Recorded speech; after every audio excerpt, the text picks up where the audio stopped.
Pablo les amonestaba diciéndoles: varones, veo que la navegación va a ser con perjuicio y mucha pérdida, no solo del cargamento y de la nave, sino también de nuestras personas. Pero el centurión daba más crédito al piloto y al patrón de la nave que a lo que Pablo decía. Y siendo incómodo el puerto para invernar, la mayoría acordó zarpar también de allí, por si pudiesen arribar a Fenice, puerto de Creta, que mira al nordeste y sudeste, e invernar allí. Y soplando una brisa del sur, pareciéndoles que ya tenían lo que deseaban, levaron anclas e iban costeando Creta. Pero no mucho después dio contra la nave un viento huracanado llamado Euroclidón, y siendo arrebatada la nave y no pudiendo poner proa al viento, nos abandonamos a él y nos dejamos llevar.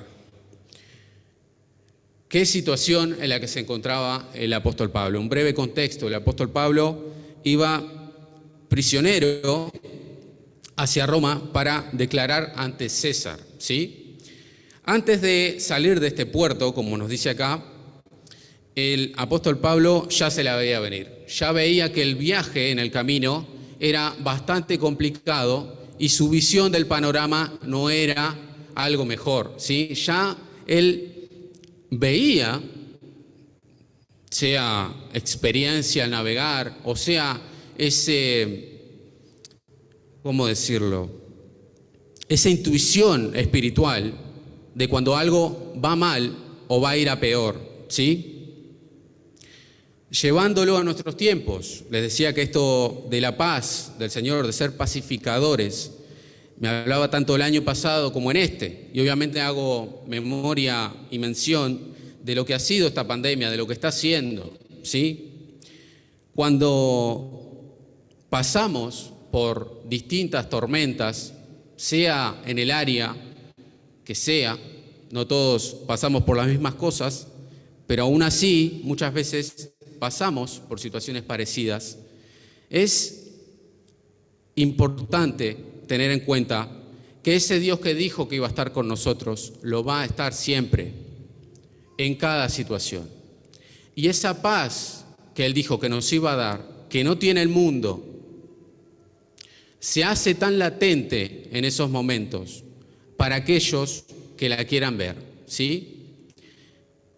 El paralelismo con nosotros, con el apóstol Pablo, es este mundo, un mundo que está en constantes naufragios, un mundo que no tiene la guía de Dios, un mundo que no quiere a Dios, una raza caída que aún no quiere escuchar de ese Salvador que vino a morir por cada uno de nosotros, dándonos esperanza, dándonos la verdadera vida que debemos tener, no esa vida que ellos creen que tienen y que creen que van a disfrutar en el planeta Tierra, ¿sí?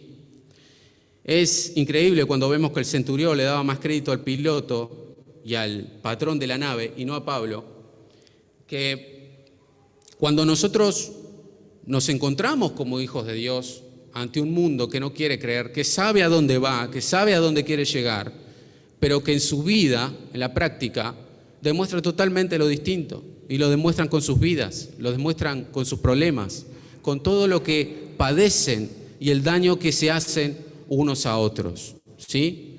Vaya que es para meditar en esto y pensar que si en algún momento caemos en ese desánimo de querer compartir de esa buena vida, de ese viaje que no garantiza ser fácil, pero garantiza llegar a buen puerto, que es ese camino llamado Jesucristo, la gente muchas veces no nos va a dar el crédito. Y sin duda que hoy en día hablo con personas que han compartido de ese mensaje, han compartido de ese viaje que es vivir por el Evangelio. Y se han encontrado con gente como este centurión que, bueno, llevaba a alguien que decía que sabía, pero él prefería manejarse en la experiencia, manejarse en lo que él ya había visto en su vida, ¿sí? Nadie quiere escuchar a los hijos de Dios. En ese mundo vivimos. Vamos a leer rápidamente otros versículos de este capítulo. Vamos a leer del 20 al 25. Vamos a ver cómo se torna esta historia. Dice desde el 20: y no apareciendo ni sol ni estrellas por muchos días y acosados por una tempestad no pequeña, ya habíamos perdido toda esperanza de salvarnos.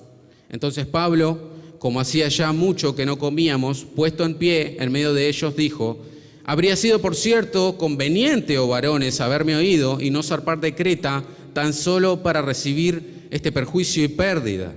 Pero ahora os exhorto a tener un buen ánimo, pues no habrá ninguna pérdida de vida entre vosotros, sino solamente de la nave. Porque esta noche ha estado conmigo el ángel de Dios, de quien soy y a quien sirvo, diciendo: Pablo, no temas, es necesario que comparezcas ante César. Y he aquí, Dios te ha concedido todos los que navegan contigo. Por tanto, oh varones, tened buen ánimo, porque yo confío en Dios que será así como se me ha dicho. Qué importante es tener claras las cosas al momento de transmitir el mensaje. No tenemos cualquier mensaje que compartir. No es cualquier buena nueva, no es cualquier buena noticia. Es el mensaje de salvación. Y Pablo se encuentra con gente que ni siquiera comía de la angustia que tenía. Todos pensaban que iban a morir, ¿sí?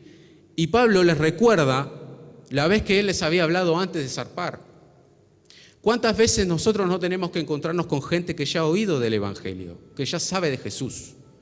Y cuántas veces nosotros también, yendo a nosotros mismos, no tenemos que poner esos cimientos o volver a meditar en lo que alguna vez creímos para ver cómo estamos espiritualmente.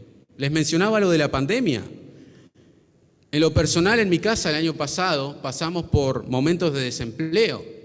Yo no me encontraba con trabajo, mi padre tampoco, pero esto ya lo compartí en su momento, se lo he comentado a otros hermanos. Era una locura acostarse cada noche, hermanos, y esto lo digo para gloria de Dios, acostarse cada noche y muchas veces sabiendo que solo quedaban 20 pesos para el día que seguía, confiando en que Dios iba a hacer algo. Porque si Él suplió en otros tiempos, también iba a suplir mañana. Ese era el espíritu de mi hogar y para gloria de Dios lo digo. ¿Sí? Contarle esto a personas que no creen en Jesús, a personas que no tienen esta esperanza, como en ese contexto en que se encontraba Pablo, es una completa locura. Hasta se podría tratar de responsable, ¿sí?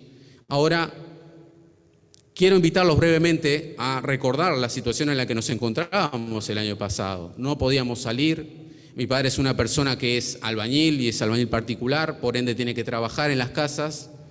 Las autoridades sanitarias decían que tenías que quedarte en tu casa.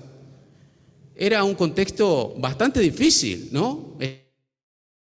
Estar entre la espada y la pared, entre saber que tenés una familia que sustentar, trabajar por ella, pero por otro lado saber que hay que cumplir con las normas, con la ley, con los cuidados que nos piden, ver que las puertas no se abren, pero en esos momentos recordar aquel Dios que ya estuvo contigo en otros naufragios y en otras tormentas, ¿sí? Y gracias a Dios por eso, porque si hay algo de qué gloriarse, aún en esos momentos cuando le creemos a Dios, es en Él, porque Él nos da todo para creerle. Él está en cada momento de nuestras vidas, Él está en cada angustia, no solamente en las buenas, sino en las malas, como Él lo prometió. Él cumple su palabra, ¿sí? Leamos ahora los versículos 33 al 36, y ya estoy terminando. Cuando comenzó a amanecer, Pablo exhortaba a todos que comiesen, diciendo: este es el 14º día que veláis y permanecéis en ayunas sin comer nada. Por tanto, os ruego que comáis por vuestra salud, pues ni aún un cabello de la cabeza de ninguno de vosotros perecerá. Y habiendo dicho esto, tomó el pan y dio gracias a Dios en presencia de todos, y partiéndolo comenzó a comer. Entonces todos, teniendo ya mejor ánimo, comieron también. una de las funciones que tenemos como hijos de Dios en estos momentos de caos, en estas tormentas, es no solamente evangelizar, sino animar a que las personas crean en ese Dios que nos mantiene cuerdos, entre comillas, que nos mantiene con los pies en la tierra, a pesar de que todo parece que se va a desmoronar.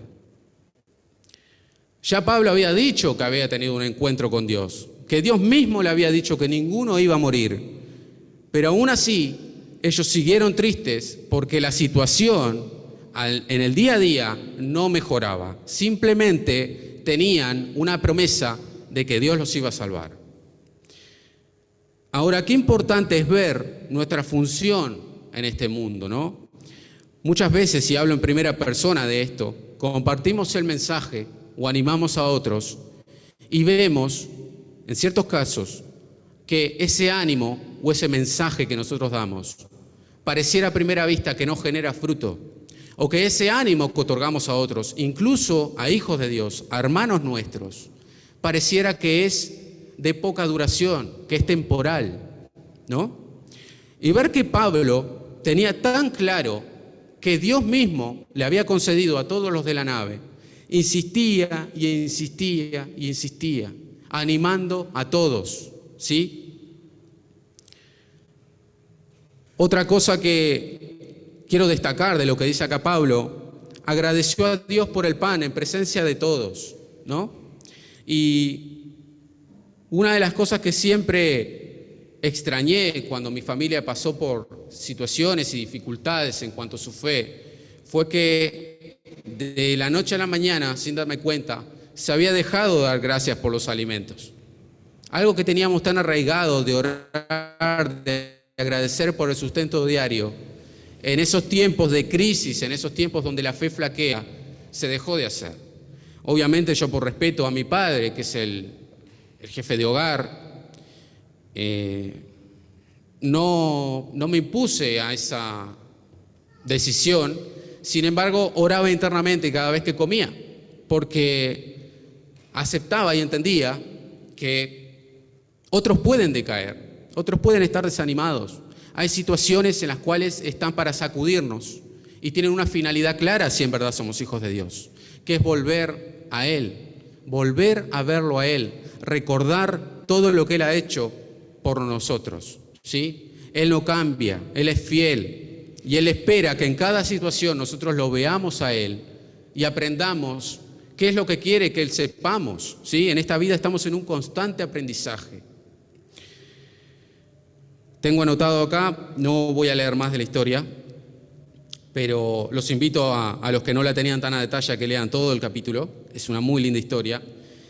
Termina en que prácticamente el barco debe desarmarse para que todos los tripulantes floten y lleguen a tierra y salvarse. Y en una parte, mientras están viendo si hacen eso o no, el centurión, el que estaba a cargo ahí, quería matar a los presos, porque decía, no, si a estos los dejo ir, no vuelven más, no llegan a donde tienen que llegar, que es a ser juzgados y a declarar. Pero Pablo les recuerda el mensaje, les recuerda cuál era la condición para salvarse, y era que la nave entera debía desarmarse, perder todo, para que esas vidas se salven, ¿sí? Hay solo un camino para la salvación. Hay solo un camino para nosotros que seguir en esta vida, ¿sí? Esa es la manera de Dios, no hay vuelta. Tanto para los de afuera, que no lo tienen, que lo rechazan, que aún están a tiempo, como para nosotros como hijos de Dios. Siempre ha habido un camino, ¿sí?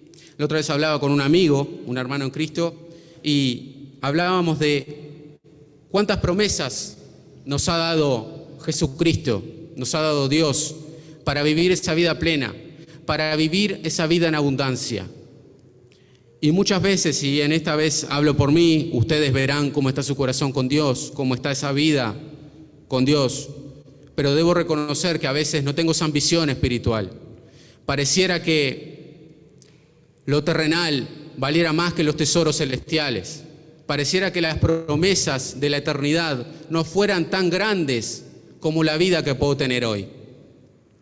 Y eso eso entristece a Dios. Eso es algo de lo cual cada uno de nosotros debe pensar en esta noche, cómo está para con Dios. Si en verdad está dispuesto a pesar de padecer como padecía Pablo, tener las cosas claras. Incluso Pablo en su momento dice en este capítulo que llegamos a perder toda esperanza de salvarnos. Pero él sabía muy bien que su vida debía continuar, que él tenía que seguir, él tenía que declarar ante César.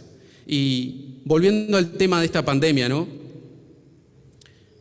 Una de las cosas que más me cuestionaba y que me ponía muy triste es ver que aún en este tiempo, ante esta pandemia, hijos de Dios llegaron a mostrar en demasía temor a la muerte, ¿sí? Y es algo que me cuestionaba porque me he criado con gente mucho mayor que yo en la iglesia, ¿sí? Desde muy chico. Gente que cada vez hay menos de esos en las iglesias. De esas personas que constantemente predicaban de los fundamentos de la salvación de las personas, ¿sí? Y uno de esos fundamentos es la vida después de la muerte. Esta vida no tiene valor alguno comparado a lo que Dios nos ofrece. Jesús no murió para que tengamos la mejor vida ahora en esta tierra. Jesús murió para que tengamos una vida en la eternidad con Él, ¿sí? Y puedo entender que hermanos en nuestra fe, y créanme que no estoy juzgando, simplemente estoy recordando, haciendo memoria a los fundamentos de nuestra fe. Puedo entender que el temor y el miedo sean temporales. Ahora, no puedo entender que nosotros como hijos de Dios tengamos el miedo y el temor de forma permanente, ¿sí? Somos ejemplo, así como Pablo lo hacía en medio de este caos, en medio de estas personas. Somos ejemplo todo el tiempo, aún si tendremos que pasar por la muerte, que la vida y la muerte solo Dios la sabe. Aún los jóvenes no sabemos si vamos a llegar a envejecer.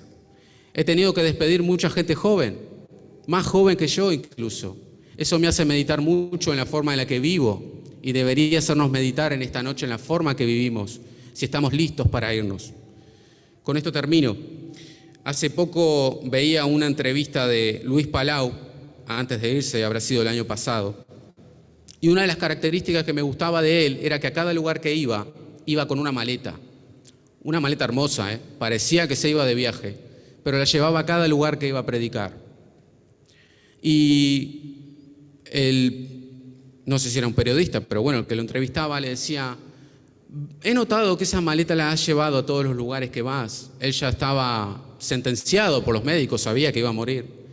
Y él decía: bueno, una vez que sabes que cualquier día te podés ir, tenés que tener el equipaje a mano, porque no sabés qué día te vas, simplemente sabés que te vas a ir.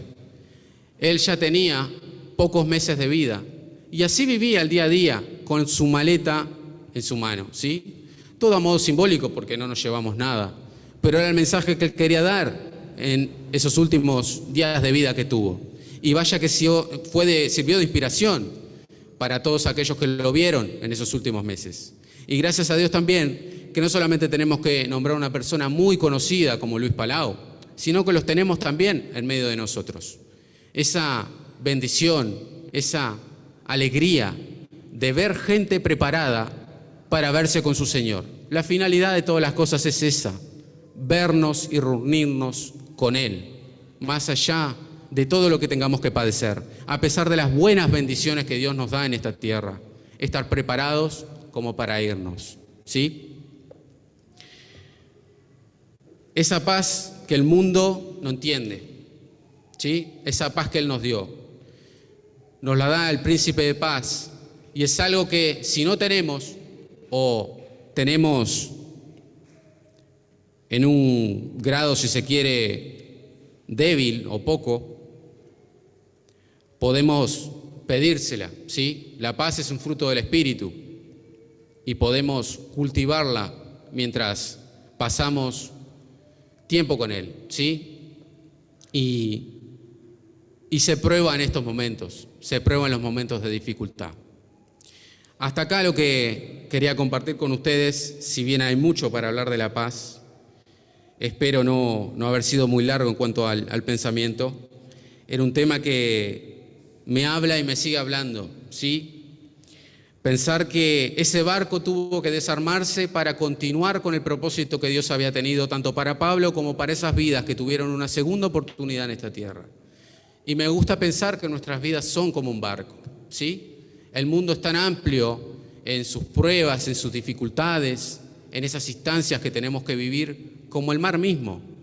Y pensar que tu vida y mi vida es como un barco, pensar que los momentos de caos vienen para desarmarlo y volverlo a armar, es algo que nos tiene que hacer pensar y meditar en esta noche, ¿sí? ¿Cómo estamos viviendo en este tiempo de caos? Muy bien, vamos a orar para terminar y pasamos al tiempo de oración, ¿sí? Amado Dios y Padre Celestial, tu palabra ha sido leída en esta noche. Agradecemos, Señor, por ese príncipe de paz. En Isaías la profecía dice, hijos es dado. Y uno de sus títulos es que es príncipe de paz.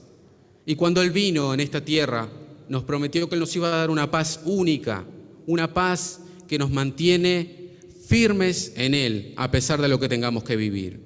Sabiendo que aún si tenemos que pasar por la muerte, es ganancia. Es ganancia porque es la finalidad de nuestra vida en la tierra. Reunirnos contigo para la eternidad. No sé cómo han venido mis hermanos esta noche, Señor, pero sé que nada es casualidad, Señor. Tú has preparado cada una de las canciones que hemos cantado.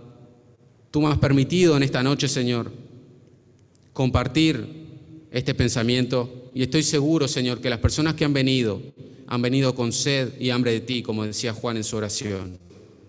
Que tú seas glorificado, Señor, en cada cosa que hagamos. Te agradecemos y te pedimos, Señor, que sigas guiando esta reunión. En el nombre poderoso de Jesús. Amén.